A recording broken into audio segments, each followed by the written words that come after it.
gentlemen, Mr. Richard Branson. Nice to see you again. Good to see you too. Everything couldn't be better. No, you're a busy guy, though. You continue to keep moving around. Do you get enough time to relax? Yeah, I do. No, I've got a good balance. But I love what I do. And I'm in a fantastic position to challenge myself and challenge all the people around me. So sure. Now, before I was talking about Virgin Unite, but just before we do that, we're off the top of the show talking about record stores. I mean, record business was huge for you. You still have a couple of Virgin stores around? Not very many, but we have a few. I mean, it's obviously with iPod and with downloading and with young people now spending their money on mobile phones and other things. Less and less is spent on the physical music. I mean, people love going to live concerts, and we're now expanding, the Virgin festivals and the V festivals around the world, and I think that will, in time, really replace our interest in music. You think I wonder if there's going to be just an era where there are no more chain record stores? I think the chances are that there will not be any more chain record stores in 10 years or so. I mean, it just seems, it's just sadly you can't really run a business where every year there's a sort of 8% decline in the amount of people shopping. Mm-hmm. We've tried to reinvent our stores and sell other products, but fundamentally they were always music stores, and that's what people expected. Mm-hmm. Oh, I mean, there's more than enough ways. As you said, you've diversified your business. The Virgin Unite thing, healthcare workers, motorcycles, and reaching remote parts. Tell people about that.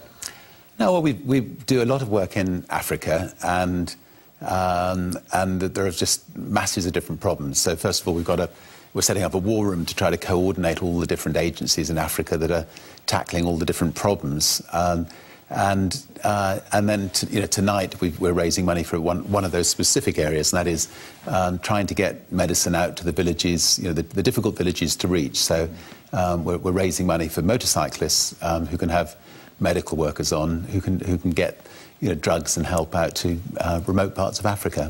We call them Heaven's Angels. Nice.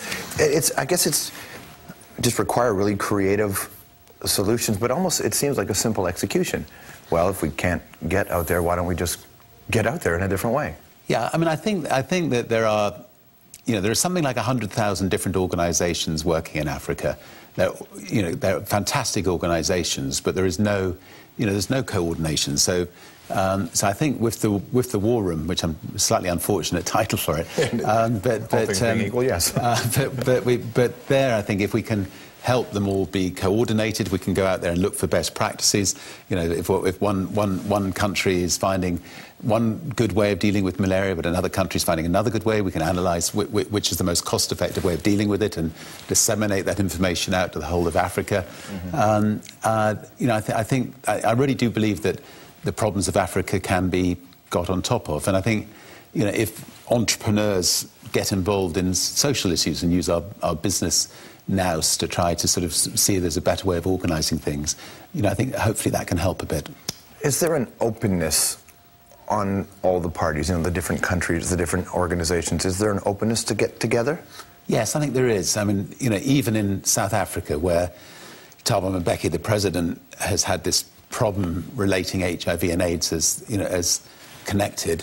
He's actually been perhaps one of the worst world leaders when it comes to dealing with this issue. Yeah, I mean, he definitely has had a major problem. But he has welcomed the War Room, and we're going to set it up in Cape Town, and we're going to try to help him overcome a blockage he's had basically in his mind as far as HIV and AIDS are concerned. He's just, there were a few sort of mad scientists some years ago who said that HIV and AIDS were not connected, and he believed them.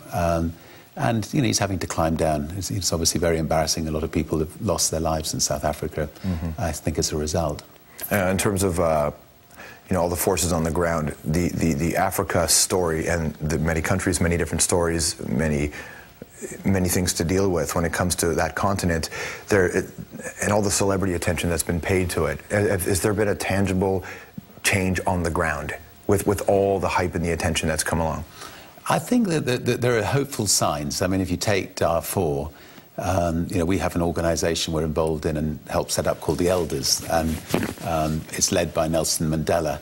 and he's got the 12 most respected people in the world together to go to conflict situations and try to resolve them. And they were there a month ago, and you know, I hopefully we can avoid, you know, like North Sudan and South Sudan fighting each other again. And if they don't fight each other again, I think the problems of Darfur are more likely to be resolved.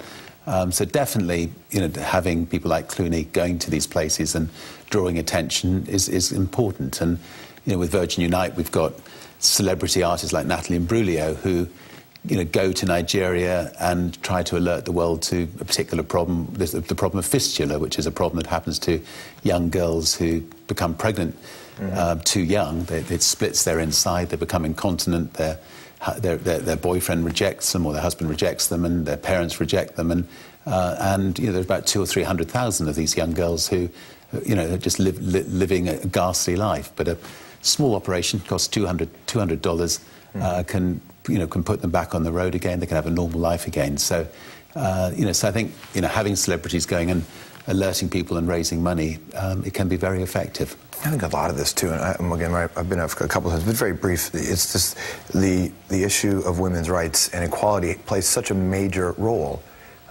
in this, I guess, set of circumstances. I mean, women in Africa, where women are given a voice. You know, if you take an African village, it is the women that want to see their children grow up and be fed and, you know, be well.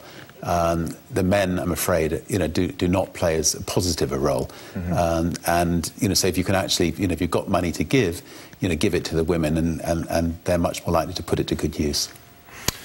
When you take, I mean, you come to Canada a lot. You've had this event that happened tonight. When you go here, United States, in the United Kingdom, do you get a similar response everywhere? Are different countries and you know, who are in G8 countries, G7 countries, are they reacting differently to what you're saying?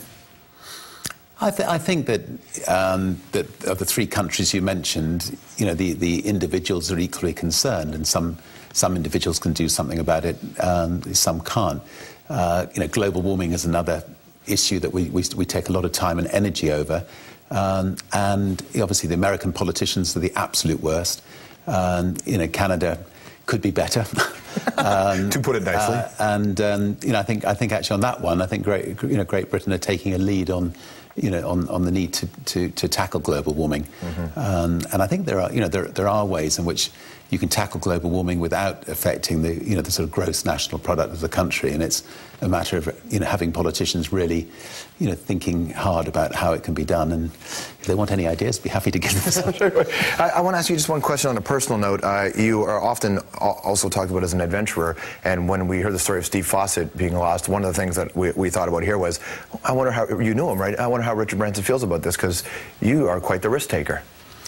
No, I mean, Steve was the most incredible adventurer alive.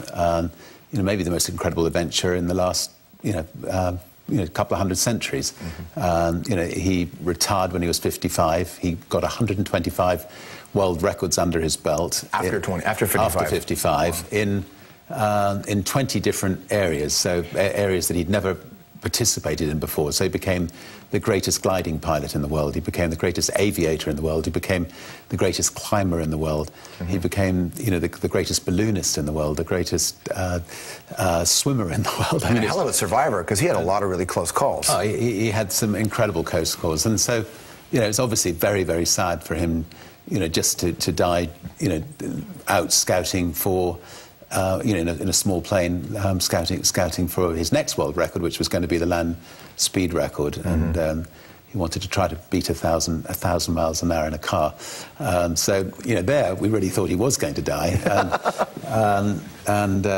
you know, I actually persuaded him, fortunately, to write his autobiography last year. So at least there's, you know, he's got all those wonderful stories in a book. Absolutely. Good to see you again. Lovely to see you too. Thank you very much. So Richard Branson, everybody. All right, lots more to come on the program, including one of the greatest actors of the past 30 years, and a man everyone wants